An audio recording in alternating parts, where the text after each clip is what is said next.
Bien, bonsoir à toutes et à tous. Chers collègues, nous allons commencer ce dernier conseil municipal avant les vacances d'été.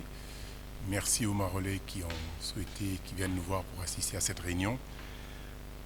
Nous allons commencer par la désignation du secrétaire. Donc François, tu es tout désigné. Ensuite, nous allons approuver l'ordre du jour. Y a-t-il des remarques sur l'ordre du jour? Oui, nous allons faire l'appel, excusez-moi. Ok.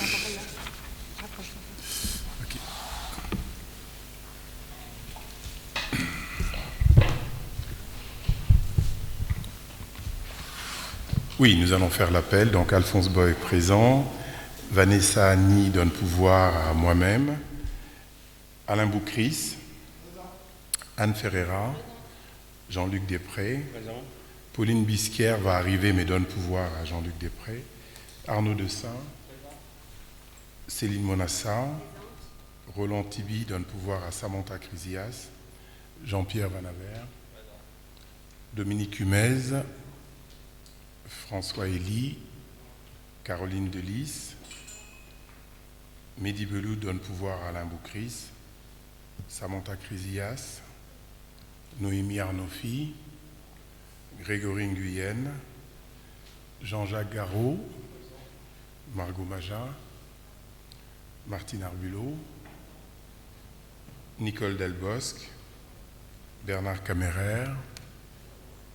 Karine Charles. Benjamin Godon. Stéphanie Couchou. Mathias Alonso. Et Joël Villassa. Parfait. Merci beaucoup. Merci à tous. Alphonse, s'il te plaît, si ça ne te dérange pas, j'aimerais faire une déclaration en début de conseil. Pas de problème. Merci. Alors Alphonse, comme tu l'as très justement fait remarquer lors du dernier conseil, je suis de cette assistance la plus ancienne dans l'opposition et j'ai donc une perception très aboutie de cette fonction. C'est pourquoi, après 14 années de combat, de débats, d'écrits, j'ai décidé de démissionner de mon rôle d'élu. Je pense que l'opposition n'a de sens que si l'on décide d'aller jusqu'au bout, avec un programme généralement distinct de la majorité. Or, je n'ai pas l'intention d'aller jusqu'aux prochaines élections, car beaucoup le savent, j'ai déjà quitté ma rôle. Depuis 14 années, j'ai milité pour que ce village ne soit pas densifié en urbanisme et en population. Or, les Marolais, à l'occasion des 3 campagnes que j'ai traversées, ont préféré des maires bâtisseurs. C'est leur choix. J'espère qu'ils n'auront pas à le regretter, même si je sais que beaucoup ont déjà choisi de partir. Cela étant, je garderai ici mes activités culturelles et associatives, et donc je reviendrai souvent dans la commune. Ça m'est pas très facile de quitter ma rôle définitivement, où j'ai vécu quasiment 30 ans. Alphonse, il t'est arrivé de ne pas apprécier mes interventions, mes articles ou mes tribunes. Sache que j'agissais uniquement dans le cadre de mon rôle d'élu d'opposition et que je défendais des convictions fortement ancrées. Jamais il n'y a rien eu de personnel, ni envers toi, ni envers les maires précédents. Comme je me plais à le préciser souvent, je n'ai pas d'ennemis, je n'ai que des adversaires. Et à partir d'aujourd'hui, je n'en ai plus. Enfin, encore une information importante, sachez que je ne serai pas la seule à quitter ce conseil, car Jean-Jacques Garot, ici présent, a également vendu sa maison et a le projet de quitter la commune prochainement. Et de plus, nos 2 amies, Madame Margot Magin et Nicole Delbosque, ont décidé également de quitter le conseil par choix personnel. Vous aurez donc à convoquer d'autres membres de notre groupe et à renouveler entièrement cette section de l'opposition. Je leur souhaite à l'avance bonne chance, bonne route et surtout je leur souhaite de se passionner pour la matière municipale autant que je l'ai été pendant ces 14 années. Encore un petit mot pour finir. Je profite de cette déclaration pour remercier sincèrement tout mon groupe avec lequel il s'est opéré une véritable osmose. La dernière campagne municipale a été une grande aventure. Merci à eux pour leur fidélité, pour avoir cru en moi. Je remercie également tous les Marolais qui me suivent depuis toutes ces années. Et bien entendu, je remercie les membres du personnel de la mairie pour leur cordialité et leur obligeance. Bonne continuation et bonne chance à tous. Merci de m'avoir écouté. Merci beaucoup.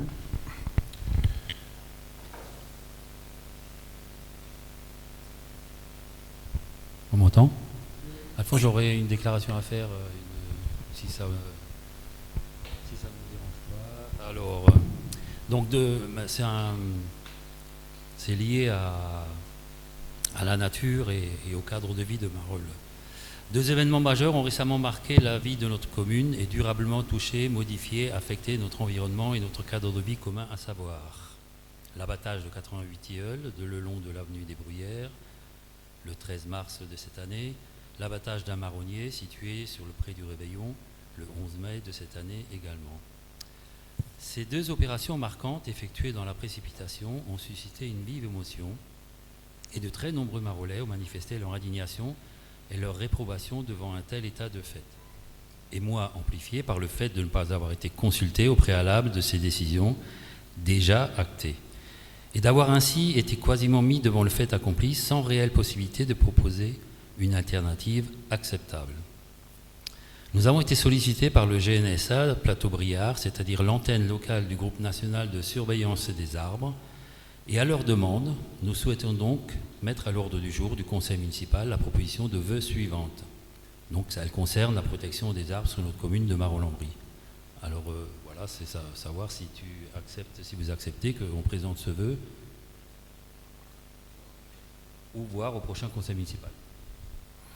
Ben, soumettez-nous le vœu, nous verrons pour le prochain conseil municipal.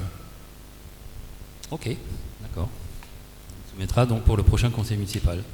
Enfin, présentez-nous le vœu, nous verrons si nous le mettons au prochain conseil municipal, que l'on sache de quoi on parle. Oui, sachez que nous, on le soutient. Très bien. Donc,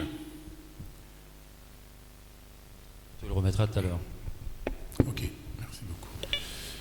Le procès-verbal de la séance du 12 avril, y a-t-il des remarques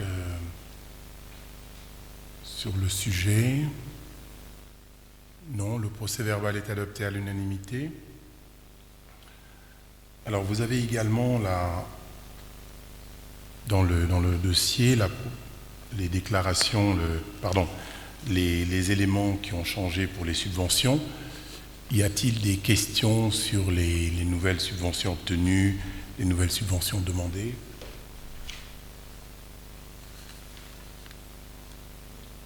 Non. Merci. Les communications et les décisions prises par le maire pour la période du 12 avril au 23 juin.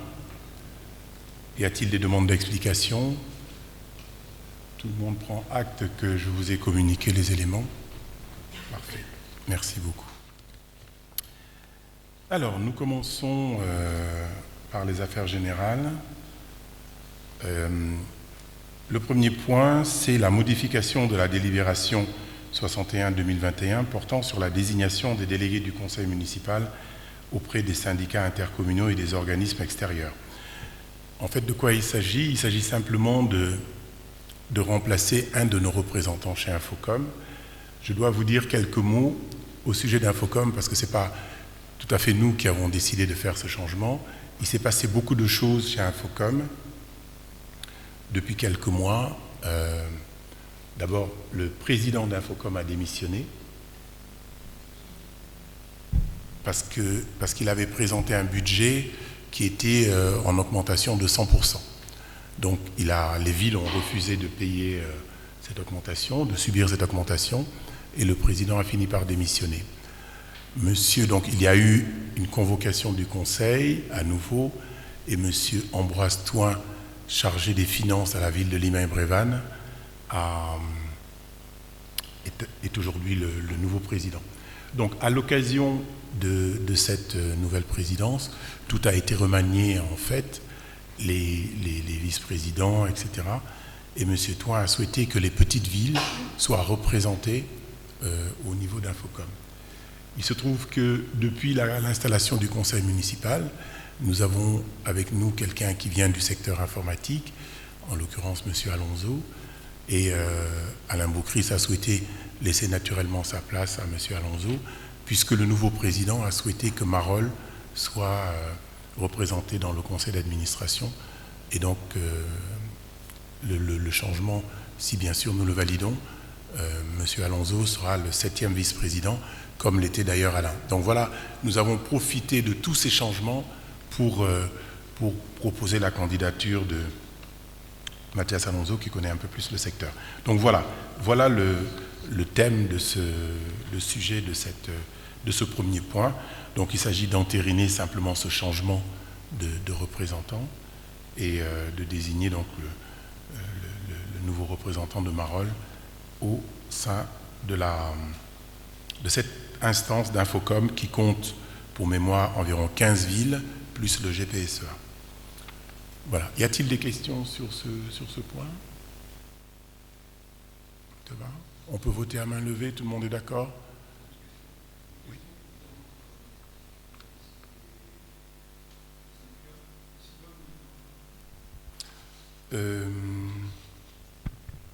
Si le CIVOM en fait partie, il n'est pas dans la liste. Je pense que c'est une erreur, mais il n'y a pas de changement, en tout cas au niveau du CIVOM. Les représentants restent les mêmes. Voilà. Alors, qui vote contre? Qui s'abstient? 4 abstentions. Merci. Ensuite, comme d'habitude, lorsque nous appartenons à un syndicat, quel qu'il soit, lorsqu'une ville veut adhérer à ce syndicat, toutes les villes appartenant à ce syndicat doivent voter pour valider l'entrée ou la sortie d'une nouvelle ville.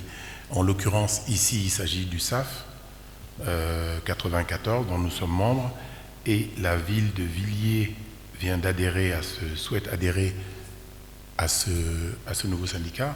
Le syndicat l'a validé lors de sa dernière réunion, le 1er décembre 2021, et toutes les villes, nous devons valider cette nouvelle entrée, y compris le GPSEA qui fait partie du SAF. Et nous l'avons validé hier en conseil au GPSEA. Voilà. Y a-t-il des questions sur ce point? Non, nous pouvons voter. Qui vote contre? Qui s'abstient? Merci beaucoup. Alors, toujours dans les affaires générales, le point 3, nous avons une convention de mise à disposition des installations du tennis au profit du groupe Ikigai Éducation. Alors, en fait, c'est une convention tripartite. Nous avons été contactés par un sport-études qui est au Marmouzet. Et c'est un sport-études qui forme des jeunes sportifs et des jeunes apprentis au métier de l'équitation, du basket, du tennis, et il y a un autre sport, je crois, le golf. Voilà, exactement, merci. Et donc, ils se sont approchés du tennis et nous avons eu plusieurs rendez-vous avec eux pour pouvoir utiliser nos terrains de tennis lorsque cela n'était pas, notamment le matin, moyennant une participation de 4 € de l'heure. Et donc, ce n'est pas pour la somme que nous allons obtenir que ce partenariat est intéressant. Ce partenariat est intéressant également parce qu'il permet au tennis d'accéder à des entraîneurs de niveau meilleur et d'avoir éventuellement des licenciés supplémentaires parce que ceux qui sont à l'école et qui sont domiciliés en province, pour jouer, auront besoin de prendre une licence à Paris. Voilà. Donc, c'est ce point-là cette convention que nous devons signer. Donc, vous avez eu la convention. Il y a des points qui restent, il y a un point notamment qui reste ouvert, vous l'avez vu dans le détail. C'était est-ce qu'il prenait 2 cours ou 3 cours. Bon, nous avons fait une simulation sur les 2. Pour être tout à fait tranquille, nous allons faire la convention avec les 3 cours et puis dans le principe de réalité nous permettra de jouer sur 2 cours ou sur 3 cours. Voilà un peu le sens de cette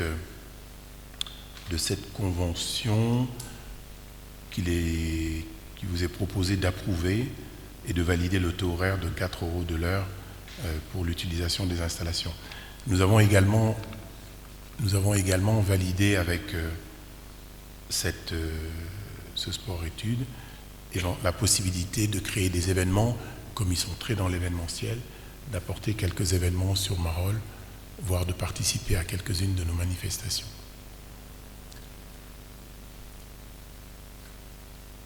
Alors, y a-t-il des questions sur... oui. C'est pas une question, c'est un commentaire. C'est une bonne chose. C'est une bonne chose pour la commune parce qu'effectivement le tennis va être plus optimisé, plus utilisé, puisqu'il y a une option minimale de 1536 heures, ce qui n'est pas rien, et une option maximale de 3840 heures. Donc ça fera quand même une recette de 9000 € minimum, voire au maximum pour les 3840 heures de 15 360 €. Bon, c'est pas négligeable. Et c'est surtout en termes d'utilisation des cours de tennis qui seront beaucoup plus utilisés, quoi. Une optimisation. Ouais, optimum. Parfait, merci beaucoup. Oui, je voulais savoir, ça ne pénalise pas l'usage par les adhérents des cours? Mais non, justement, c'est pour cela que j'ai dit tout à l'heure que c'était une convention tripartite, c'est-à-dire c'est le tennis qui nous a proposé ce partenariat. Donc, bien sûr, je leur ai demandé auparavant si ça ne les gênait pas, si ça ne gênait pas les particuliers, s'ils étaient d'accord. C'est à eux que j'ai soumis la convention. Donc, ils l'ont corrigé, nous l'avons soumis au sport-études, qu'il a amendé. Enfin, nous avons toujours travaillé à 3 sur ce sujet. Oui, enfin, je pense que le tarif horaire est nettement inférieur au tarif qui est pratiqué chez les particuliers. Est-ce que c'est normal? Est-ce qu'il n'y aura pas de récrimination de la part des adhérents, parce qu'eux payent plus cher? Non, en fait, je pense qu'on ne peut pas comparer vraiment le tarif d'une telle convention avec les adhérents. Ce n'est pas du tout le même système. En fait, on s'est renseigné pour savoir avec d'autres sports-études ailleurs, parce qu'ils travaillaient avant avec la queue en brie, etc. Oui, je ne l'ai peut-être pas dit, j'ai oublié de le dire, mais nous les avons mis en relation également avec Villecrène pour le basket. Ils vont peut-être construire une bulle sur Villecrène, etc. L'idée, quand ils étaient à la queue en brie ou ailleurs, ils payaient ce même tarif. Donc, c'est pas tout à fait de dire c'est des adhérents ou pas. Okay. Voilà. Bon, d'autre part, vous n'êtes pas sans ignorer qu'il y a des travaux à faire dans les tennis couverts. Hein. Il y a un peu d'eau qui coule, il faut protéger le toit. Et voilà.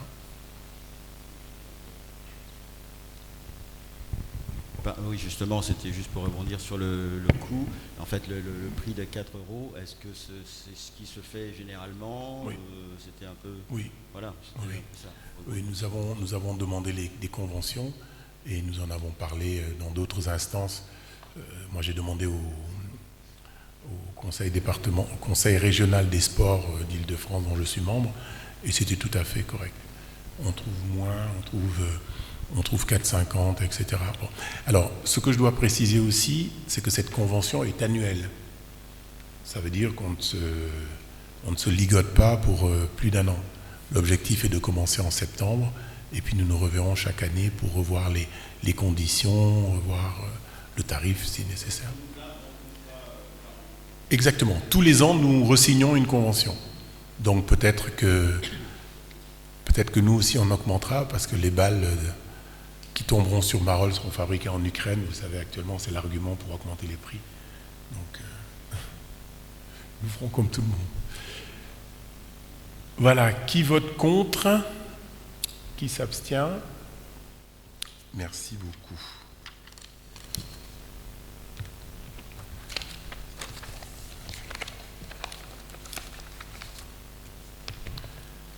Alors, nous allons passer maintenant à l'enfance-jeunesse, aux affaires scolaires. Je donne la parole à Grégory Nguyen.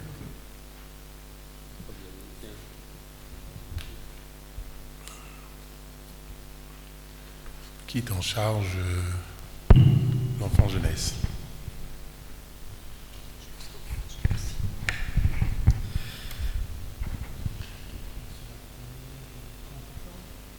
Comment ? Si, il faut d'abord l'approbation de la convention avec l'île de loisirs de Jablines.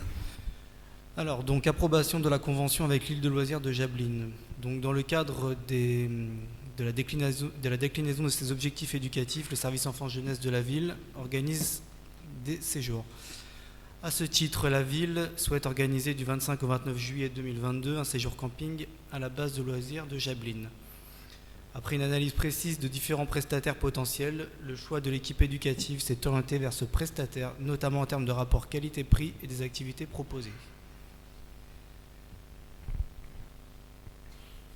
Voilà, donc il s'agit du voyage qui va être organisé du 25 au 30 juillet, un séjour en camping à la base de loisirs de Jablines. Monsieur Nguyen, moi j'avais juste une remarque par rapport au rétro-planning, alors non pas sur le séjour, mais dans votre rétro-planning il était indiqué avril 2022, présentation du projet aux élus, et malheureusement on a été informé le 13 juin, bien après la publication sur les réseaux sociaux. Je trouve ça dommage. Très bien. D'autres questions? Alors, qui vote contre ce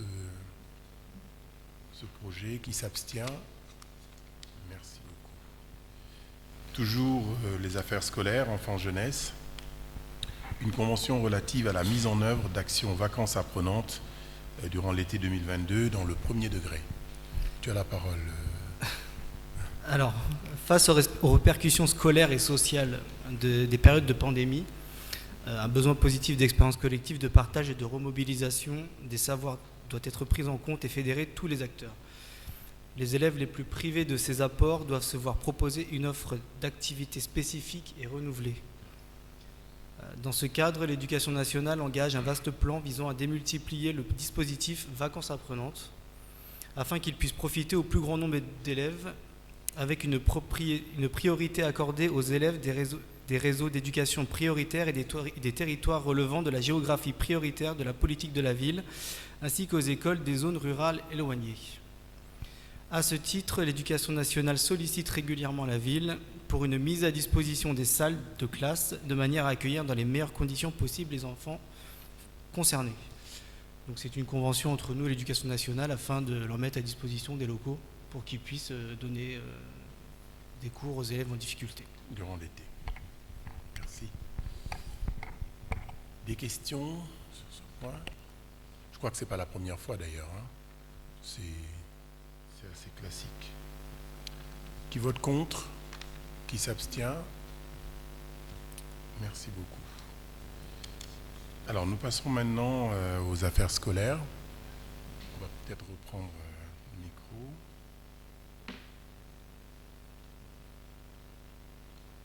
Donc nous allons...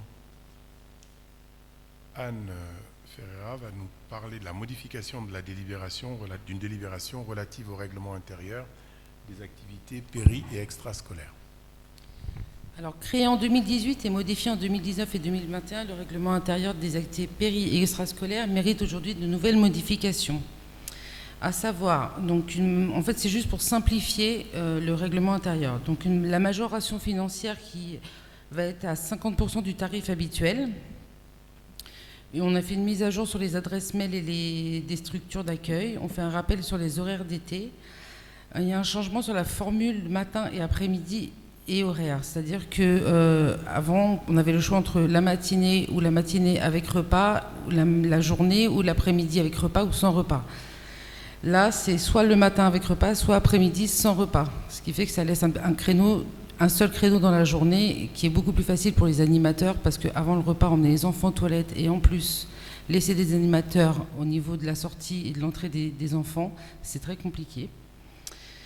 Une ouverture le samedi à la Maison des Jeunes dès midi et on souhaite aussi modifier tout ce qui est inscription pour les mercredis. Ça ne se fera plus par créneau mais à 8 jours avant. Et il y a aussi un nouveau créneau sur tout ce qui est accompagnement scolaire. L'accompagnement scolaire se fait le mercredi. On souhaiterait ouvrir un nouveau créneau le lundi.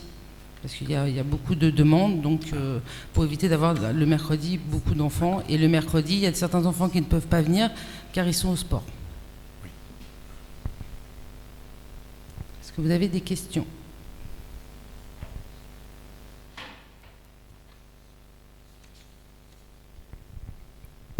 Madame Ferreira, j'aimerais revenir sur 2 points, si vous me permettez.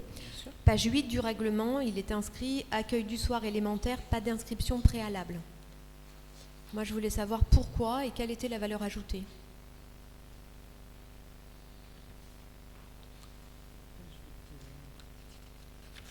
Juste en dessous le tableau. Tout simplement, les parents n'ont pas besoin d'inscrire leur enfant parce que souvent ils sortent de l'étude et on en a très peu en fait qui viennent à 18h au centre. Pour les élémentaires, en fait, ils viennent à partir de 18h jusqu'à 19 et c'est vrai qu'il y en a très peu, donc il n'y a pas besoin d'inscription. On a déjà l'encadrement qui est présent. D'accord, donc ça concerne que l'accueil vraiment du soir élémentaire et pas l'accueil périscolaire. Alors l'accueil du soir élémentaire fait partie de l'accueil périscolaire. Oui, enfin, ce que je veux dire, c'est ce que je veux dire, je m'exprime mal, excuse-moi. Ce que je voulais dire, c'est ça concerne pas en fait l'accueil des enfants en dehors du temps scolaire.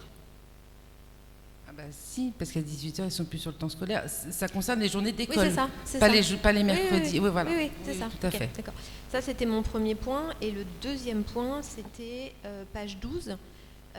La mention, les enfants de maternelle ne sont plus autorisés apparemment à apporter leur doudou. Elle a été barrée. Ça a toute son importance, monsieur Non, justement, si vous avez des enfants, vous savez l'importance du doudou à l'école. Ça a été barré, parce qu'effectivement, c'est très compliqué en début d'année de ne pas autoriser le doudou. C'est pas possible. Donc ça a été barré sur le nouveau règlement. D'accord, donc ça veut dire qu'il n'y a pas de sujet. Non. non. Et je reviens sur, juste, alors je ne sais pas si vous voulez qu'on l'aborde là ou sur le point 7, c'était notamment sur l'accompagnement scolaire. On l'aborde maintenant ? Après, peut-être comme... Nous faisons point par point, si vous voulez bien. Comme vous voulez. Ouais, comme ça. Ça faisait partie du règlement intérieur, c'est pour ça que je vous posais.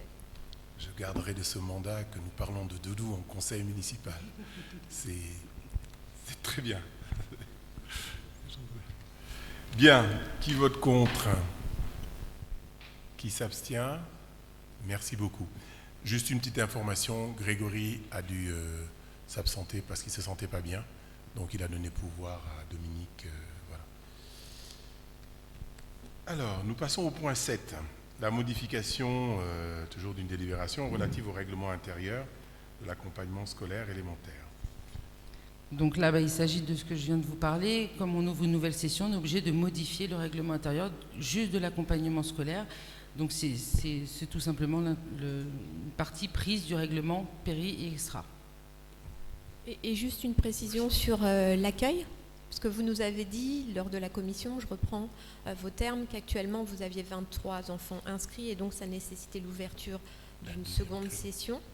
En termes d'accueil, ça sera bien dans les écoles ? Oui. Dans les deux écoles ? Dans les deux écoles. D'accord, très bien. Oui. Merci. De rien. D'autres questions? Très bien. Qui vote contre cette délibération? Qui s'abstient? Merci beaucoup. Toujours en enfance-jeunesse, affaires scolaires, nous devons approuver la convention relative à la mise en place d'un projet d'éducatif de territoire, le fameux PEDT, et d'un plan mercredi 2021-2024. Là aussi, c'est un renouvellement classique, annuel. C'est ça, le PEDT, c'est vraiment le renouvellement. On renouvelle tous les ans. Qui représente en fait tous les objectifs que la commune se tient à tenir auprès de la CAF de 2021-2024, qui ensuite, les objectifs, en fait, ils seront dans les fiches actions du contrat global de territoire. Ils sont déclinés en fiches actions dans un deuxième temps. Y a-t-il des questions sur ce PEDT? Non. Qui vote contre? Qui s'abstient? Merci beaucoup. Toujours en affaires scolaires enfants-jeunesse, la convention avec la direction des services départementaux de l'éducation nationale et du Var-et-Marne, le DESDEN, on dit, pour la mise à disposition d'intervenants extérieurs professionnels. Anne, tu as la parole.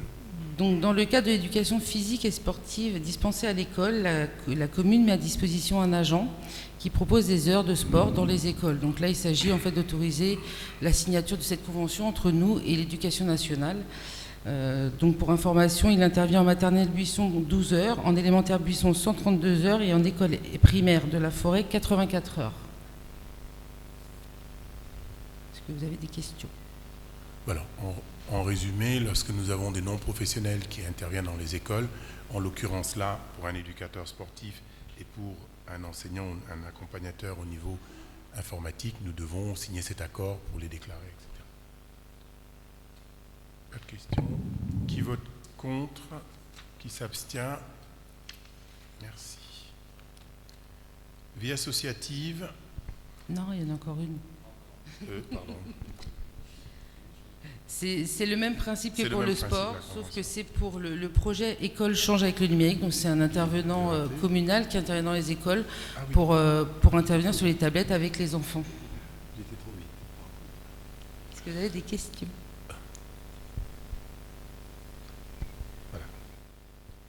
Qui vote contre cette convention? Qui s'abstient? Merci. Alors nous en venons à la vie associative et au sport pour la mise en place d'une école de sport. Arnaud, tu as la parole.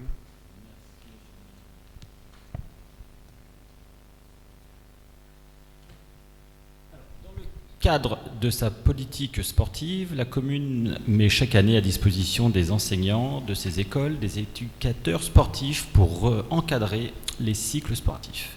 Dans la continuité de cette offre éducative, en parallèle des stages multisports qui ont lieu durant les vacances scolaires, la commune souhaite développer une école municipale des sports, dite EMS, le mercredi matin. Elle sera accessible aux enfants marolais âgés de 6 à 11 ans, donc CP et CM2, afin de leur faire découvrir de nouvelles disciplines sportives sous forme de cycles d'apprentissage.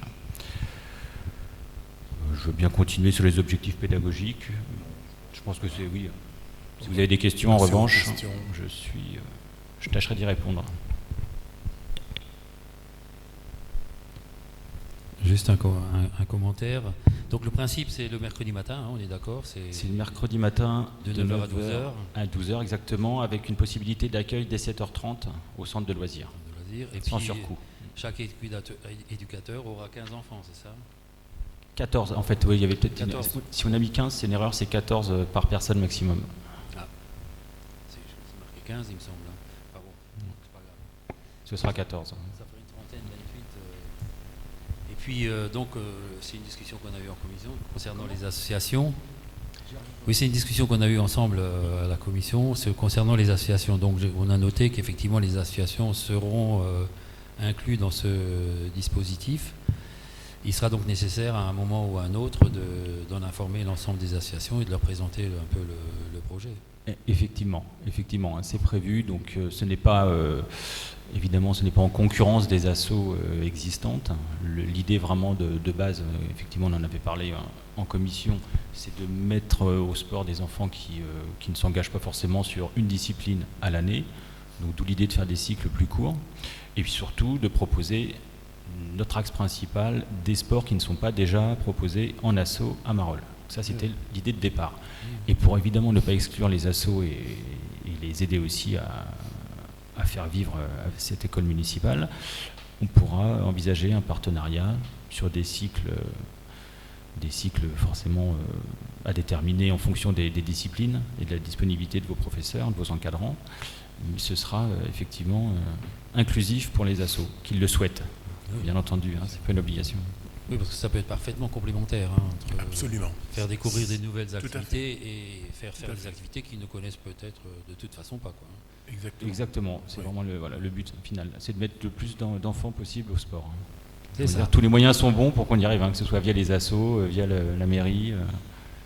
On est à peu près tous d'accord là-dessus, je pense. Oui, enfin, après, c'est vrai que ça poserait effectivement la question probablement les associations parleront de subventions pour payer les profs si c'est nécessaire, quoi. Probablement. Voilà. Ou trouver des J'ai entendu ton message. Ah oui, il y aura forcément un problème de subvention, oui, bien sûr.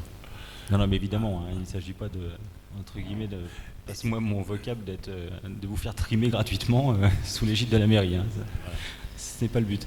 Okay. Mais c'est vrai que ça peut être vraiment complémentaire parce que d'expérience, on a souvent des jeunes enfants qui commencent un sport et qui ont envie de toucher à autre chose. Bien sûr. Donc au lieu que l'association perde cet enfant pour un an parce qu'il disait je faisais du foot, maintenant je vais faire du judo et puis après je vais faire...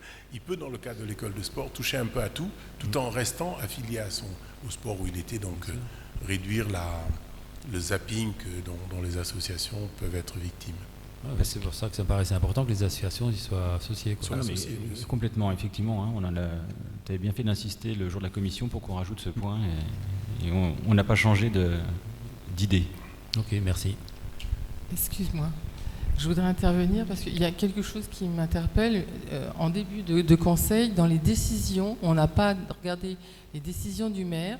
Et je suis désolée de revenir là-dessus parce qu'il va falloir que j'y revienne à un moment donné. L'adoption de la convention relative à l'attribution d'une subvention annuelle au profit de l'association Football Club de Marolles. Comment se fait que cette subvention soit décidée par convention qui n'est pas votée en conseil? Je suis désolée, hein, on sort un petit peu du sujet. En fait, merci. Mais il fallait que j'en parle. J'ai parlé des décisions tout à l'heure. Excuse-moi, c'est pas grave. zappé. En fait, ce n'est pas une subvention différente de celle que nous avons votée ici, sauf que la loi nous impose, lorsqu'une subvention est supérieure à 25 000 euros, de faire une convention avec l'association, une convention particulière. Donc c'est la matérialisation, en fait, c'est le formalisme des subventions que nous avons votées ici. Autrement dit, le foot n'a pas eu de subvention supérieure à celle que nous avons votée ici. C'est juste dans le formalisme. Tu dis quand c'est supérieur à 25 000 euros, c'est ça? Donc le foot, il a une subvention... 30 000, 32, 34 000, quelque chose comme ça. Excuse-moi, j'ai oublié le montant. Mais d'accord. Tu nous as pas encore quitté, Martine, tu es encore là. Presque. Presque. Merci, excuse-moi. Non, voilà, c'est le... Bien, donc nous devons voter pour approuver le règlement de l'école des sports, s'y annexer. Qui vote contre? Qui s'abstient? Merci beaucoup. Alors, toujours dans le même ordre d'idée, nous devons maintenant approuver les tarifs de l'école municipale des sports. Je te rends la parole, Arnaud. Tu m'as pris de court sur le règlement. Pardon. Donc, on s'est calé sur le tarif du centre de loisirs. Merci. L'idée, c'était de ne pas vider le centre de loisirs en offrant forcément un tarif complètement différent. C'était pas l'idée. Donc, on s'est complètement calé dessus. C'est aussi simple que ça. Alors, hop. C'est la même grille. On a pris la même grille en copier-coller. Pourquoi je ne l'ai pas souligné ici? Ça y est. Donc, est-ce que vous avez des questions sur cette grille? On en avait parlé. Éventuellement, ce qui pourrait être sujet à discussion, c'est quand même pas un gros sujet, mais on accorde 10 € de réduction s'il y a un deuxième enfant, 20% s'il y en a un troisième. Éventuellement aussi, ce qui peut poser discussion, on a décidé du tarif en fait extérieur des enfants qui ne seraient pas marolais. On a considéré que c'était la plus grande tranche, hein, donc la tranche 9. Ouais. Donc voilà, si vous avez des questions, n'hésitez pas. Non, j'avais une question, mais c'était sur les tarifs, justement, comment vous les aviez mis en place. Donc ça y est, on a compris. Donc tu n'as plus de questions. Parfait. Alors, qui vote contre l'approbation des tarifs de l'école municipale des sports? Qui s'abstient? Merci beaucoup. Merci Arnaud. Alors, nous passons ensuite à l'urbanisme. Je vais parler au nom de Vanessa Annie, dont la mère est souffrante, donc elle a dû se rendre auprès d'elle.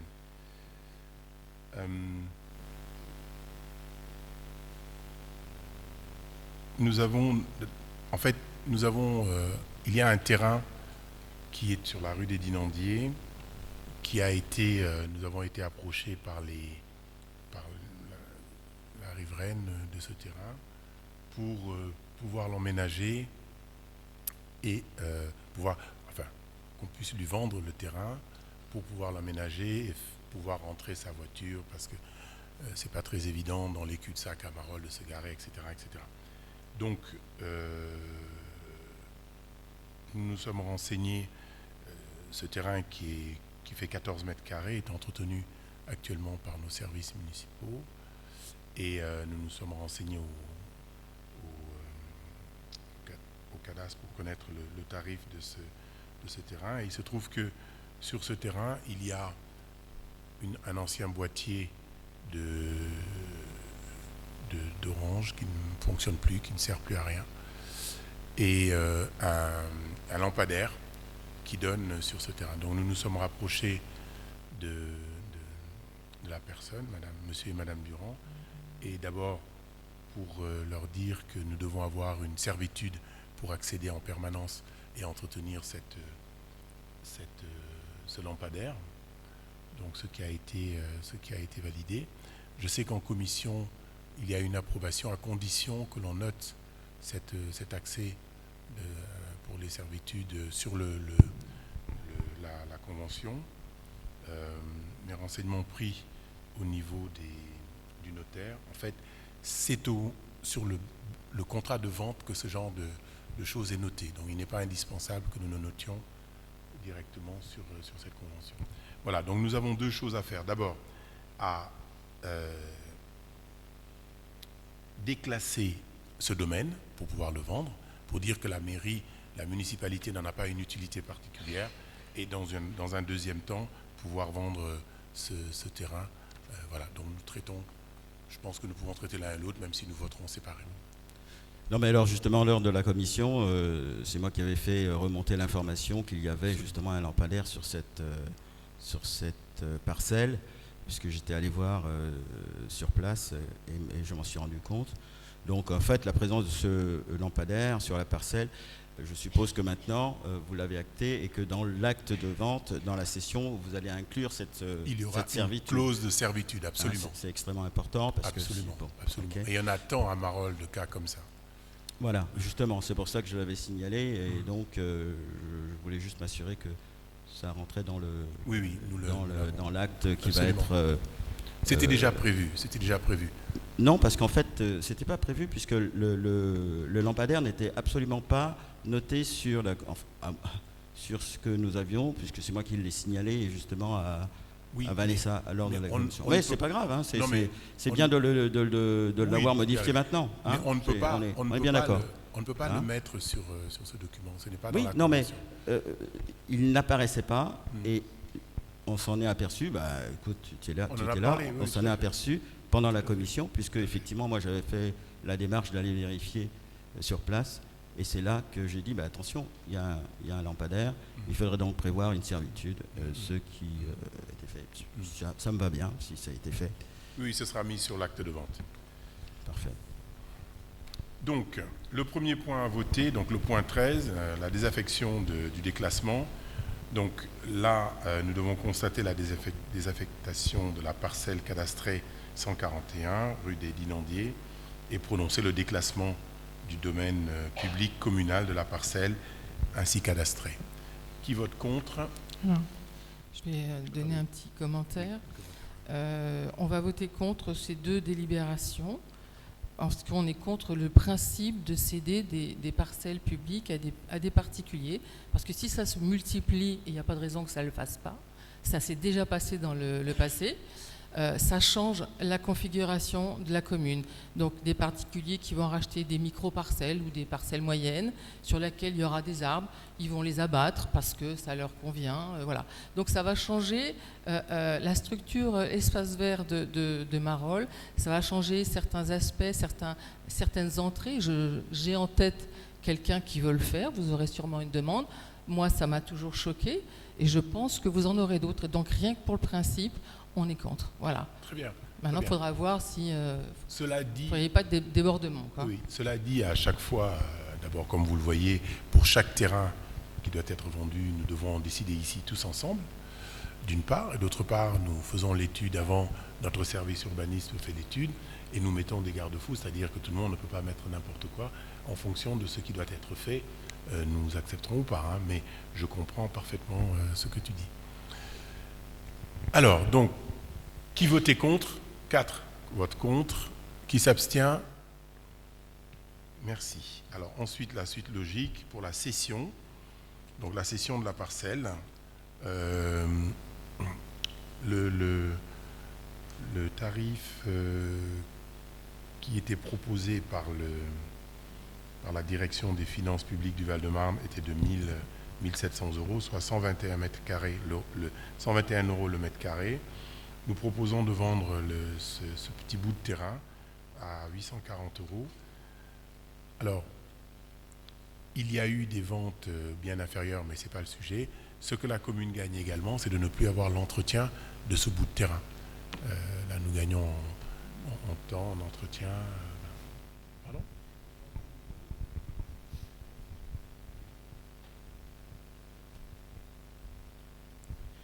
J'avais soulevé ce point justement en disant qu'est-ce qui justifie que l'évaluation, parce que dans l'attendu, vous dites que l'évaluation est trop élevée. La direction départementale des finances dit que ce terrain vaut 1 700 €. Bon, ok, dont acte. Ils sont habilités à donner ce type d'informations. Et qu'est-ce qui justifie justement que l'évaluation aujourd'hui, que vous puissiez préciser, donner les raisons qui vous ont amené à dire c'est 50%? Tout simplement. Sur le principe, j'ai pas de problème pour vendre, hein, mais pour que vous le vendiez, mais qu'est-ce qui a justifié que vous décidiez, c'est 50%? Alors, pas 30, pas 75. Tout simplement parce que le tarif qui a été proposé par le domaine est le tarif du mètre carré constructible. Or, ce terrain n'est pas constructible. Voilà, vu la taille, vu l'emplacement, etc. On ne peut pas construire quelque chose de fermé sur ce terrain. Donc, c'est juste un aménagement pour permettre à une voiture de passer. D'autre part, ceux qui veulent acheter le terrain nous avaient proposé un tarif de 120 ou 200 €, quelque chose comme ça.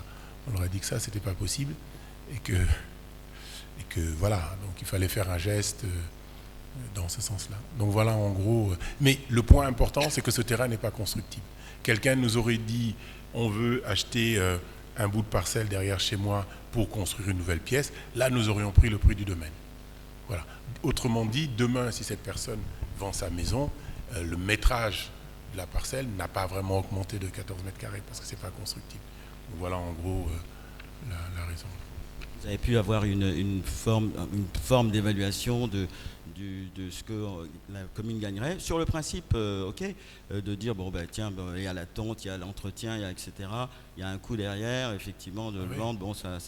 Vous avez une estimation à peu près de ce coût? Nous ne l'avons pas faite, mais c'est un terrain que d'ailleurs les personnes ont parfois entretenu. Et parfois, ils nous ont demandé de le faire. Mais, si vous voulez, on peut le faire en économie d'échelle. Il y aura quelque chose d'économisé. Mais bon, nous n'avons pas fait Franchement, pour 14 mètres carrés, c'est... Oui, en plus, en cul-de-sac, très isolé. Personne n'y passe, personne ne peut... C'est... Enfin, des économies, etc. C'est juste pour cela que je pose la question. Oui, disons que... Le fait que les agents chargés de la tonte ne tontent plus, ça ne va pas baisser leur salaire. Donc ce sera juste fait ailleurs. Mais en tout cas, par rapport au prix qui avait été proposé par les personnes, nous sommes à plus du double et la moitié du prix d'un terrain non constructible. Je pensais que c'était assez confortable. Alors nous devons voter, nous devons voter pour ce tarif. Donc il vous est demandé d'autoriser la cession de ce tarif à monsieur et madame Durand au prix de 840 € et de m'autoriser à signer bien sûr l'acte de cession à venir avec les amendements connus, bien entendu. Pour la bonne forme. Qui vote contre? Donc il y avait 4 votes contre. Qui s'abstient? Merci beaucoup. Voilà, nous avons épuisé les thèmes, les points à l'ordre du jour. Nous en arrivons aux questions des oppositions. Nous n'avons pas eu de questions de Mme Arvilo et de son groupe. Nous avons quelques questions de la liste Vivre Marolles. Alors, pouvez-vous nous indiquer au sujet du RAM où en est le projet de faire évoluer ce service? Avez-vous une date d'ouverture à nous communiquer? Alors, nous avons bien avancé sur ce projet parce que nous avons décidé de recruter quelqu'un à mi-temps sur le RAM et à mi-temps en tant qu'assistante maternelle dont nous avons besoin au CIP. Communiquer une date est très difficile parce que lorsque vous avez un agrément RAM, l'agrément est lié à la personne qui s'occupe du RAM. Donc lorsque la personne s'en va, vous perdez l'agrément et il faut refaire l'agrément. Donc nous allons très très bientôt lancer le recrutement parce que nous attendions d'abord la définition du poste à mi-temps et ensuite nous allons recruter cette personne qui devra écrire le projet du RAM que nous allons soumettre à à la caisse d'allocation familiale pour venir agréer ce projet, les locaux, etc. etc. C'est assez long, donc nous espérons un recrutement début septembre, 1 ou 2 mois pour écrire le projet, et puis après pouvoir démarrer. Donc il y a les contraintes administratives qui s'imposent à nous par rapport à ce point. Donc voilà pour ce point de RAM.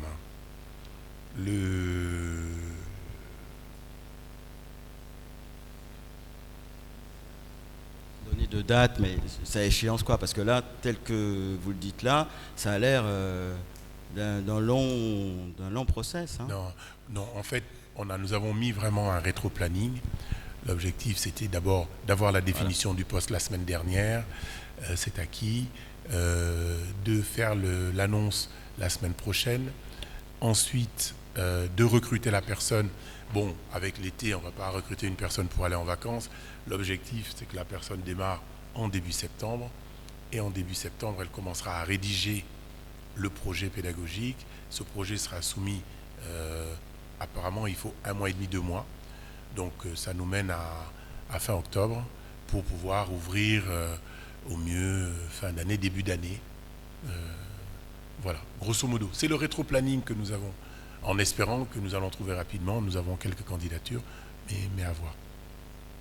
Voilà. En tout cas, le process est bien lancé. Ça ne fait l'objet d'aucun débat. Au niveau du CIP, c'est validé par tout le monde et il n'y a pas de remise en question sur ce recrutement.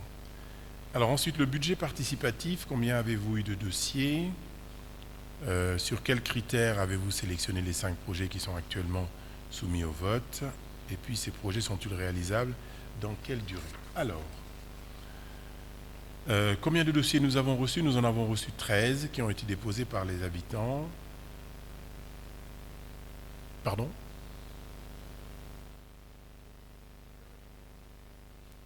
Un seul? Donc vous nous aviez dit 20 la dernière fois de mémoire. Ah, bon. Je crois qu'il y a des projets qui ont été éliminés, je pense. Non, parce qu'il y a des projets qui ont été éliminés parce qu'ils n'entraient pas dans le cadre de la définition. Voilà. Je pense que la dernière fois, nous n'avons pas dit 20. Enfin, c'était vraiment en cours. Bon. Je vais réécouter, je vous dirai. Bon, on me souffle 3 derrière. Donc, mais pas grave. Alors, sur quels critères? Les critères de sélection des projets sont exposés aux articles 4-5 du règlement du budget participatif qui ont été présentés le 12 avril dernier. Alors, quelques exemples toutefois. Des projets ont été refusés, c'est bien de ça qu'il s'agit. Un montant au-delà de l'enveloppe budgétaire de 20 000 €, par exemple un skatepark ou un terrain de basket. Des projets déjà en cours d'étude par la commune, des vélos pour les allants communaux, des garages à vélos, des nichoirs pour les oiseaux. Ce sont des choses que nous faisons déjà. Vous avez vu les abris vélos. Enfin, c'est un projet qui est en cours et nous allons le poursuivre. Donc ces projets ont été éliminés. Je crois que c'est pour cela que nous sommes passés de 20 à 13, parce qu'il y a des projets qui ont été éliminés. Ces 5 projets sont-ils réalisables dans quel délai? Oui, la réalisation des projets a été un critère de sélection, comme annoncé à l'article du règlement participatif. Concernant le délai, ils seront réalisés le plus rapidement possible, une fois que le projet sera déclaré comme lauréat par les habitants. Voilà. Bien entendu, les 20 000 € sont inscrits au budget.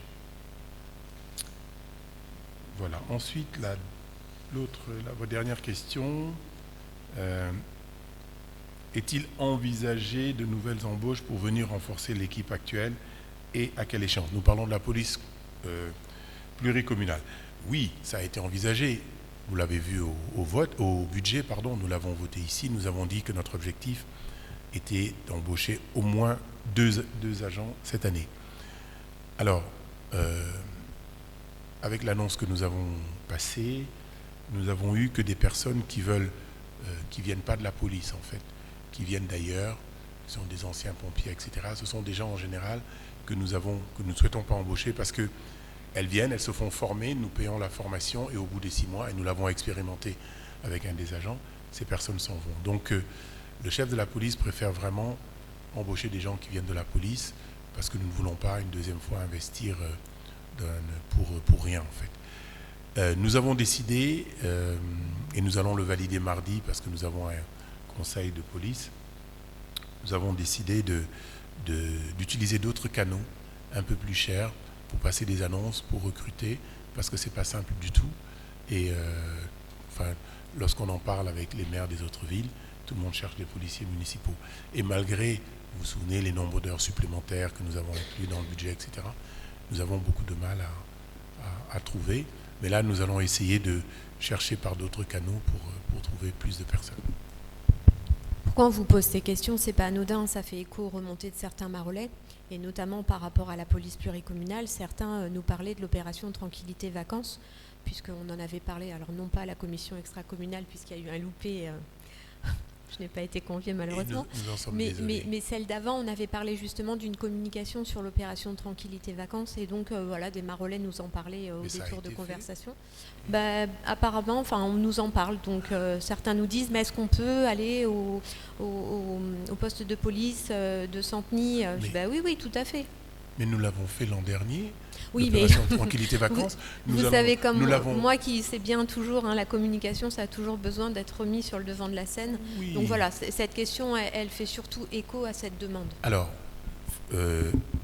nous avons lancé la communication là-dessus, c'est décrit. Le problème de la communication, c'est que, par exemple, sur les réseaux, une information chasse l'autre, certains ne vont pas chercher, beaucoup n'y sont pas. Nous allons continuer à faire cette communication là, à l'approche des vacances. Ça avait été fait l'année dernière, l'été dernier, ça avait été fait à Noël aussi, à chaque fois que les personnes partent. Et lorsqu'on regarde les statistiques des Marolais, il y a beaucoup de Marolais qui s'inscrivent, donc effectivement, voilà. Mais nous sommes en train de penser à livrer tous les matins le café aux Marolais et leur dire ce qui se passe dans la ville, parce qu'on entend tellement de choses qui se passent que tout le monde voit et on nous dit mais non, c'est pas écrit, on nous dit mais regardez, c'est là, c'est là. Et en fait, on se dit peut-être qu'il faudrait livrer le café en leur disant voilà ce qui se passe aujourd'hui, voilà ce qui se passera demain. Ce sera un peu compliqué. C'est toujours très difficile de toucher tout le monde, malgré la communication, qui peut toujours être meilleure, mais qui peut être pire aussi. Mais en tout cas, voilà, cette opération a lieu et M. Klausmann y tient tout particulièrement, nous demande de le rappeler, que nous ferons une communication encore dès cette semaine. Oui, ça revient sur le devant de la scène maintenant parce que c'est bientôt les vacances. Voilà. Ah, donc, je ne vois pas pourquoi nous ne la ferons pas cette année alors que nous l'avons fait l'année dernière, nous l'avons fait avant. C'est comme plein d'autres choses. C'est un peu... C'était surtout que certains Marolais nous disaient mais si on est plusieurs communes à s'inscrire, est-ce qu'ils auront le temps de faire l'ensemble des maisons? Enfin, c'était plus une crainte dans ce sens-là. Comme l'année dernière, ça a fonctionné l'an dernier, nous étions déjà plusieurs, donc ça fonctionnera aussi. Il n'y a pas de raison. Alors après, les peurs viscérales, mais ça fonctionnera comme l'an dernier. Et très franchement, si vous voulez, je vous inviterai à voir les graphiques que nous avons reçus, que nous avons vus durant la réunion à laquelle vous n'avez pas été conviés malheureusement par erreur de notre part. Il y a quand même une forte baisse parce que ce que j'ai souhaité, c'est que nous ayons maintenant des graphiques qualitatifs, pas que quantitatifs, mais qualitatifs sur le nombre d'événements, certes, mais également le nombre de plaintes, etc. Et on voit une certaine baisse qui est assez intéressante. Voilà. Voilà sur ce point. Je voulais répondre sur un point que nous avons évoqué ici à l'issue de la dernière réunion. C'était sur le maintien de la compensation de la taxe d'habitation. Voilà, donc j'avais demandé, alors je ne vais pas vous lire tout le texte, je te le donnerai Joël si tu le souhaites, mais j'avais demandé à notre député de l'époque qui nous avait répondu. Donc le législateur, je vous lis juste le paragraphe, le législateur a prévu que le COCO, le coefficient corrélateur, donc correcteur, soit fixé une fois pour toutes et sans limitation de durée. Une fois pour toutes et sans limitation de durée. Donc c'était vraiment très clair. Aujourd'hui, la compensation est actée. C'est dans le marbre. Voilà. Donc après, l'équité de la compensation, donc l'équité entre les villes, je te donnerai le texte, tu verras. Mais non, c'est dans la loi jusqu'à ce que la loi change. Mais ce n'est plus une question de... C'est dans la loi. Non, ça y était. Quand ça a été acté, ça y était. Je te l'ai édité pour toi. Donc, voilà. Mais écoutez, avant de nous quitter, je voudrais remercier Martine, parce que tu es quand même une personnalité, un personnage de cette ville. Donc, te remercier pour ton engagement pour Marolles. Nous n'avons pas toujours été d'accord, mais nous avons toujours su nous parler. C'est ça l'essentiel. Et depuis que nous avons été élus, ça s'est très très très bien passé et j'en suis heureux. Et voilà. Et nous nous sommes parlé ici et ailleurs, toujours en contribution, en collaboration, et je voudrais te remercier pour ça, ainsi que toute ton équipe, dont j'ai apprécié les qualités des uns et des autres. Voilà, personnes qui ont participé à nos manifestations, qui étaient là, qui ont contribué et qui ont été aux réunions, qui ont eu des apports très importants. Je voudrais vous remercier pour ça et vous souhaiter bonne route. Je sais que vous êtes des gens d'engagement, donc je sais que vous vous engagerez là où vous serez, j'en suis sûr. En tout cas pour Martine, j'en suis certain. Voilà. Ben, merci à tous, passez de bonnes vacances d'été et nous nous retrouvons en forme en septembre ou peut-être dans nos manifestations parce que nous avons Marolles en fête le 2 juillet, Marolles qui continue jusqu'à Marolles en fête qui continuera jusqu'au 13. Donc bien sûr j'espère que nous nous y verrons pour échanger plus qu'un verre et peut-être une partie de glisse sur les jeux d'eau qui seront proposés, mais je ne suis pas sûr d'y aller. Peut-être un pédalo. En tout cas, bonne soirée à tous et bonnes vacances à ceux qui partent dès à présent.